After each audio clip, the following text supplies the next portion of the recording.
आपल्यासोबत भास्कर जाधव आहेत। महाविकास आघाडीच्या नेत्यांनी मुख्यमंत्री देवेंद्र फडणवीसांची भेट घेतली। नेमकं काय ठरलं असं कळते की विरोधी पक्ष नेते पदासाठी महाविकास आघाडी आग्रही आहे आणि तसा प्रयत्न करते।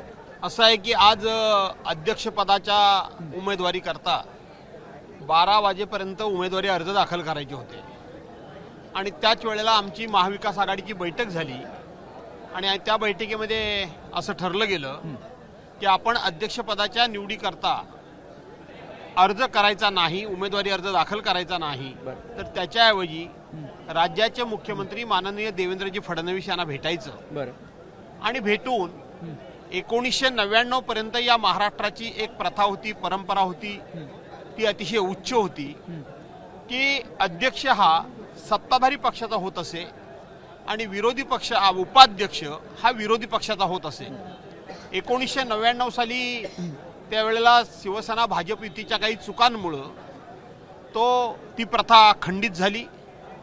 आज त्याच शिवसेना भाजपाचं सरकार आहे, त्यावेळचे असलेले आमदार आज राज्याचे मुख्यमंत्री आहेत आणि म्हणून त्यांना जाऊन भेटूया आणि त्यांना ही पूर्वीची असलेली उच्च परंपरा पुन्हा एकदा तुम्ही तुमच्या कारकिर्दीमध्ये सुरू करा, अशा प्रकारची आपण विनंती करूया असं आमचं ठरलं।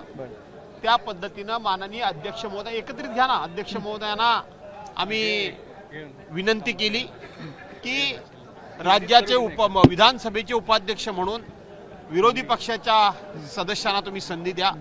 त्याचबरोबर लोकशाहीची बूज म्हणून लोकशाहीची त्या ठिकाणी परंपरा आणि लोकशाहीचं महत्त्व आणि लोकशाहीमध्ये विरोधी पक्ष आणि सत्ताधारी पक्ष या दोघांनी मिळून राज्य चालवलं पाहिजे आणि म्हणून विरोधी पक्ष नेता सुद्धा तुम्ही विरोधी पक्षाला ती संधी द्यावी, अशा प्रकारचे राज्याचे मुख्यमंत्री या नात्यानं आम्ही महाविकास आघाडीच्या नेत्यांनी जाऊन त्यांना विनंती केली। संख्या पाहता विचार करेल सत्ताधारी, कारण 48 म्हणजे जर सपा पकडलं तर तुम्ही ती संख्या कमी होतीये। मुळामध्ये तुमच्या मीडिया समोर 100 वेळा सांगून तुमच्या हे लक्षातच येत नाहीये की महाराष्ट्राच्या विधानसभा अधिनियमामध्ये, कायद्यामध्ये, नियमामध्ये विरोधी पक्षाची नेमणूक करण्याकरता इथं संख्याबळाची गरजच लागत नाही। यापूर्वी महाराष्ट्रामध्ये संख्येनं कमी असलेल्या सुद्धा पक्षांना विरोधी पक्ष नेतेपद दिल्याचे अनेक दाखले माझ्यासमोर आहेत। त्याचबरोबर दिल्लीमध्ये आमदारांची संख्या 70 असताना त्याच्यामधले 67 आमदार हे एकट्या आम आदमी पक्षाचे निवडून आले आणि 3च आमदार फक्त भारतीय जनता पार्टीचे निवडून आले, तरी सुद्धा तिथले मुख्यमंत्री अरविंद केजरीवालजी यांनी भारतीय जनता पार्टीला विरोधी पक्ष नेतेपद दिलं होतं। याचा अर्थ की विरोधी पक्ष संख्येनं किती आहे यापेक्षा लोकशाहीचा सन्मान केला पाहिजे, संविधानाचा सन्मान केला पाहिजे आणि म्हणून ती प्रथा तुम्ही पुढे चालवा। नियमामध्ये कुठेही संख्येचं बंधन नाही हे मी त्यांच्या लक्षात आणून दिलंय, त्यामुळं त्या विषयामध्ये राज्याचे मुख्यमंत्री आणि त्यांचं सरकार विचार करेल असं वाटतं। शेवटचा प्रश्न, सकारात्मक आहेत?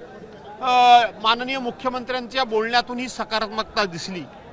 त्यांनी संसदीय कार्यप्रणालीचं मी जतन करण्याच्या विचाराचा आहे अशा पद्धतीचं त्यांनी त्यांचं मत मांडलं।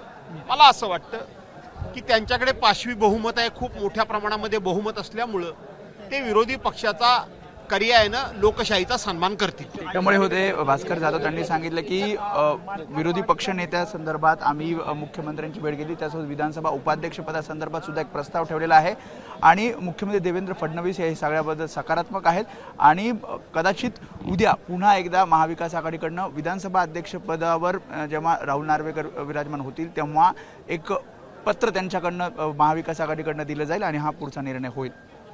कॅमेरामॅन कृष्णासह वेदांत ने, एबीपी माझा, मुंबई।